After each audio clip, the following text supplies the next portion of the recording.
Every time you ask AI a question, your brain makes a choice. It decides whether to think or to let the machine think for you. And in that single moment, invisible to your conscious mind, neural pathways begin to fade while others grow stronger. Scientists call this cognitive offloading, but what they're really describing is something far more intimate: the slow, silent rewiring of your mind. You wake up and reach for your phone. The algorithm already knows what you want to see. You open your email and AI suggests responses before you've even read the message. You face a problem at work, and instead of wrestling with it yourself, you type it into ChatGPT. Each time you do this, your brain relaxes. It stops firing the neurons responsible for deep thought. It stops building the connections that make you sharper, more creative, more resilient. And here's the truth that keeps neuroscientists awake at night. Your brain doesn't know the difference between thinking and outsourcing thought. It only knows whether it's working or not. And when it stops working, it starts dying. This isn't a metaphor. This is biology. In December 2025, researchers at Psychology Today published findings that sent shockwaves through the neuroscience community. They discovered that generative AI tools are literally reducing neuroplasticity, the brain's ability to form new neural pathways. When you use AI to summarize articles, draft emails, or solve problems, you're not just saving time. You're bypassing the cognitive processes that keep your brain healthy. You're choosing efficiency over evolution, and your brain is adapting to that choice in ways you can't see but will eventually feel. The human brain is not designed for convenience. It's designed for survival. For millions of years, our ancestors didn't have Google. They didn't have spell check or autocomplete. They had to remember where food was hidden, which plants were poisonous, how to read the behavior of predators. Their brains were constantly working, constantly building new connections, constantly adapting. This is what made us human, not our technology, but our ability to think through uncertainty, to solve problems without instructions, to create something from nothing. But now, for the first time in history, we're living in an environment where thinking is optional, and our brains are responding exactly as evolution programmed them to, by conserving energy. Dr. Poppy Crum, a neuroscientist who has studied human cognition for decades, explains it like this. When you offload cognitive tasks to AI, your brain treats it the same way it would treat any skill you no longer use. It prunes the neural pathways. It weakens the connections. It reallocates resources to other areas. This is why you can't remember phone numbers anymore. This is why you feel scattered and distracted even when you're not looking at your phone. This is why creative ideas feel harder to access. Your brain isn't broken. It's adapting to an environment where it doesn't need to be strong. The research from Carnegie Mellon University goes even deeper. In a study published in early 2025, scientists tracked what happens to the brain when people use AI assistants regularly. They found that participants showed measurable reductions in what they call germane cognitive load, the mental effort that actually builds intelligence. When your brain struggles with a problem, it creates new neural connections. It strengthens existing pathways. It learns not just the answer, but how to find answers. But when AI provides instant solutions, this process gets short-circuited. You get the answer, but you don't get smarter. In fact, over time, you get weaker. Here's where it gets truly disturbing. A UK study examined 600 people who use AI tools regularly. They found that users weren't just outsourcing complex tasks. They were outsourcing routine thinking. People were using AI to decide what to eat, what to wear, how to respond to simple messages. And the more they used these tools, the more dependent they became. Not because the tools were addictive in the traditional sense, but because their brains had literally rewired to expect external assistance. The neural pathways for independent decision-making had atrophied. The confidence to think alone had eroded. They had become, in a very real sense, cognitively outsourced. But it's not just about losing the ability to think. It's about losing who you are. Your identity, your sense of self, your unique perspective, your creative voice emerges from the way your brain processes information. When you think deeply about something, when you struggle with a problem, when you sit with uncertainty, your brain is doing more than just working. It's building you. Every thought you think creates a trace in your neural architecture. Every problem you solve strengthens your cognitive signature. This is how you become distinct from others. This is how you develop wisdom, intuition, original ideas. But when you outsource this process to AI, you're not just saving effort, you're erasing yourself. The MIT research team discovered something even more alarming. They found that AI doesn't just affect conscious thinking, it's hijacking your default mode network.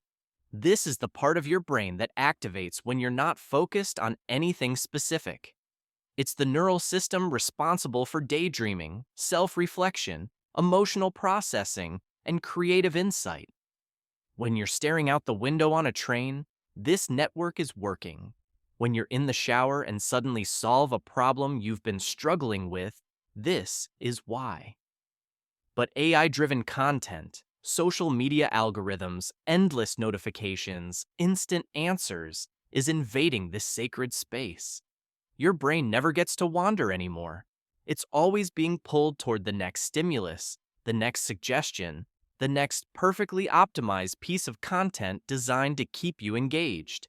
And when your default mode network can't function properly, you lose access to the deepest parts of yourself. There's a psychological principle at play here that most people don't understand. It's called the illusory truth effect. The more times you see information, the more your brain believes it's true, even when you know it's false. AI exploits this perfectly. When ChatGPT gives you an answer with confidence, your brain treats it as authoritative. When Google auto-completes your search, your brain assumes the suggestion is relevant. When an algorithm shows you content, your brain interprets it as important. This isn't because you're gullible, it's because your brain evolved to trust patterns, to believe repeated information, to defer to apparent expertise. And AI systems are designed, intentionally or not, to trigger all of these cognitive biases at once. Neuroscientists call this cognitive offloading, but that term is too clinical for what's actually happening. What's really happening is that we're training our brains to be passive. We're teaching them that thinking is something other systems can do. We're creating a generation of minds that consume information but don't process it, that recognize patterns but don't understand them, that feel informed but aren't actually wise. And the most dangerous part? It feels good. When you offload cognitive effort, your brain releases dopamine. It rewards you for taking the easier path. This is why it's so hard to stop checking your phone, so tempting to ask AI instead of figuring it out yourself, so comfortable to let the algorithm decide what you see next. Your brain is chemically reinforcing its own weakening. But here's what gives me hope. Neuroplasticity works both ways. The same brain that can weaken from disuse can strengthen from effort. The same neural pathways that fade when you stop thinking can rebuild when you start again. This isn't some motivational platitude. This is neuroscience. Researchers studying stroke victims have shown that with intensive practice, the brain can rewire itself even after massive damage. People who lose the ability to speak can relearn language. People who lose motor control can rebuild coordination. The brain is not fixed, it's adaptive. And that means you can change it. Dr. Mary Tina Joy's research at Jack's laboratory reveals the mechanisms behind this recovery. When you force your brain to work, when you solve problems without AI assistance, when you sit with difficult questions, when you resist the urge to immediately search for answers, you trigger neuroplasticity. New connections form, existing pathways strengthen, cognitive resilience builds. It's uncomfortable at first. Your brain will resist. It will tell you to take the easy route, to just ask AI, to stop wasting effort. But this discomfort is the signal that growth is happening. This friction is what rebuilds your mind. So, how do you actually do this? How do you reverse the rewiring?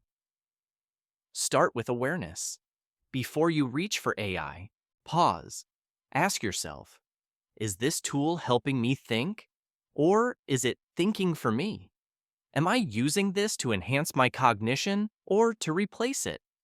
This simple question activates your prefrontal cortex, the part of your brain responsible for executive function and self-awareness.